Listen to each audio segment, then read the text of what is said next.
आप सभी रेल अभ्यर्थियों को नमस्कार। ये वीडियो आप ही लोगों के लिए बनाई जा रही है जिन्होंने रेलवे जॉब के लिए अप्लाई किया है, अप्लाई करने वाले हैं।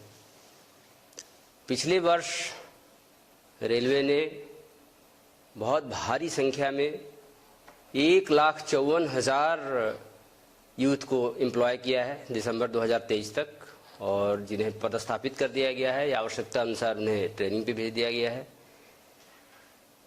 उन सभी का समायोजन कर लिया गया है और आज के डेट में railway man power optimum level पे है।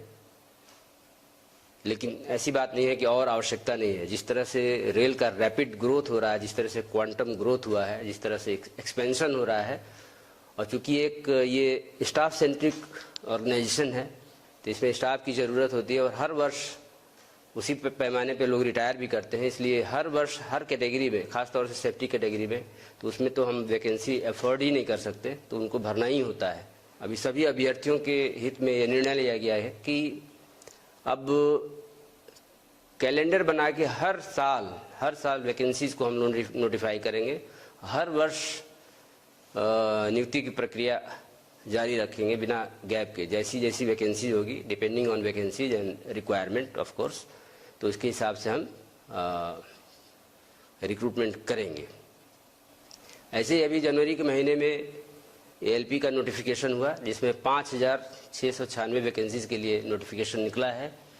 और जो जनवरी में नोटिफिकेशन हुआ है उसमें हमारा लक्ष्य है कि दिसंबर तक उस पूरे प्रोसेस को कंप्लीट कर लें और दिसंबर में हम एएलपी का 5,696 लोगों का पैनल दे दें। और जैसे ही पैनल वो समाप्त हो, चूँकि ये वैकेंसी एराइज होती जाती है, तो अगले वर्ष के लिए भी हम कैलेंडर जारी कर दें। इतना ही नहीं, जैसा कि स्टूडेंट्स का भी, जो हमारे यूथ है, उनका डिमांड था कि और भी वैकेंसीज कब आ रही हैं, कब आएंगी, तो उसको भी ध्यान में रखते हुए रेल मंत्रालय ने अभी हम लोगों ने इसको नोटिस में भी दे दिया है कि टेक्नीशियन कैटेगरीज में जिसमें 9,000 वैकेंसीज हैं, ऑलमोस्ट अनुमानित वैकेंसीज हैं, उसके लिए भी हम लोगों ने एक टेंटेटिव कैलेंडर दे दिया है कि 9,000 वैकेंसीज को फरवरी के महीने में 2024 में नोटिफाई करेंगे और एक साल में, यानी कि अगले साल फरवरी तक इसको कंप्लीट कर लेंगे। कंप्लीट करने के बाद एक नेक्स्ट साइकिल में हम नोटिफाई करेंगे ये, ताकि पूरे रिक्रूटमेंट प्रोसेस को टाइम बाउंड मैनर में हम इसको कंप्लीट कर पाएँ, संपन्न कर पाएँ। इसके अलावा रेल मंत्रालय ने एक बहुत बड़ा कदम उठाया है एज रिलैक्सेशन दे करके। कोविड के टाइम में, जैसा कि आप जानते हैं, 2-3 साल तक परीक्षाएं करना संभव नहीं हो सकी थी। बहुत सारे कैंडिडेट्स ओवर एज हो गए थे, तो उनको सम्मिलित करने के लिए, उनको भी अवसर प्रदान करने के लिए रेल मंत्रालय ने 3 साल का, 1 साल नहीं, 2 साल नहीं, 3 साल का एज रिलैक्सेशन दिया है, जो कि जिससे हमारे कैंडिडेट्स जो वंचित रह गए थे, जो चूक गए थे एग्जाम देने से, हो पाएंगे, अपीयर हो पाएंगे आगामी होने वाले एग्जाम्स में। तो एक बड़ा उनके लिए भी अवसर होगा। और इस संदर्भ में मैं कुछ और बातें ही बताना चाहूँगा अपने अभ्यर्थियों को कि जब भी नोटिफिकेशन निकलता है तो फॉर्म कैसे भरना है। फॉर्म फिलअप करने से ही आपका एग्ज़ाम शुरू हो जाता है, वहीं से, वो भी पार्ट है एग्ज़ाम देने का। तो बहुत से अभ्यर्थी बाद में बड़े हताश हो जाते हैं कि उनका फॉर्म रिजेक्ट हो गया। तो हम लोगों ने देखा, हम लोगों का अनुभव ये है विगत रिक्रूटमेंट्स में कि बहुत से 5% के करीब ऐसे एप्लीकेशंस रिजेक्ट हो जाते हैं जिनमें प्रॉपर ढंग से सिग्नेचर नहीं किया गया है या प्रॉपर ढंग से फ़ोटो नहीं लगाया गया है।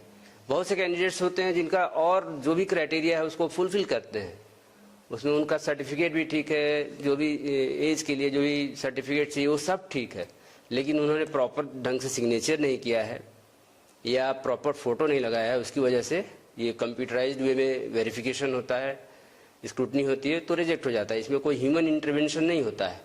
लेकिन बहुत से कैंडिडेट्स हैं जो कैपिटल लेटर में अपना नाम लिख देते हैं सिग्नेचर के नाम पे, या बहुत से कैंडिडेट्स ऐसे होते हैं जो स्मॉल लेटर में ही लिखते हैं लेकिन डिसजॉइंटेड लेटर्स होते हैं।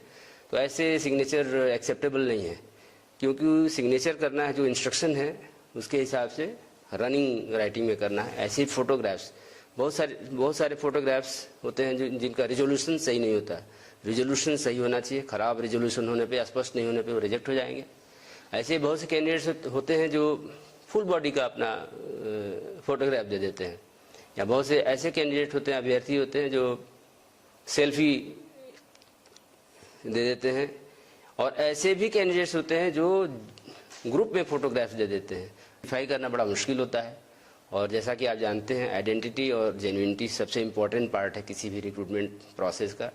हमारी तरफ से अपील यही है कि फॉर्म भरते वक्त आप बहुत अलर्ट रहें, बहुत ध्यान से भरें, ताकि ये जो सुनहरा अवसर आपको मिला है उससे आप वंचित न रह जाएं। और जो भी बातें मैं बता रहा हूँ, इन सब बातों को सभी आरआरबीज ने अपने वेबसाइट पे दे दिया है, उसको आप देख सकते हैं। ऐसे ही एज रिलैक्सेशन भी दे दिया गया है। तो हम सभी प्रतिबद्ध हैं, जो भी हम लोगों ने कैलेंडर दिया है, जो भी शेड्यूल दिया है, उसको हम लोग उस लक्ष्य को उसी शेड्यूल के हिसाब से जितना रिक्रूटमेंट है उसको हम कंप्लीट करें। और अब आपकी बारी है कि आप जो शेड्यूल दिया गया है उसके हिसाब से तैयारी करें। अब आप जी जान से लग जाएं एग्ज़ाम देने के लिए। तो मेरी तरफ से, हमारी तरफ से, रेलवे की तरफ से, आरआरबीज़ की तरफ से आप सभी को ऑल द बेस्ट। आप सभी को ढेर सारी शुभकामनाएं। धन्यवाद।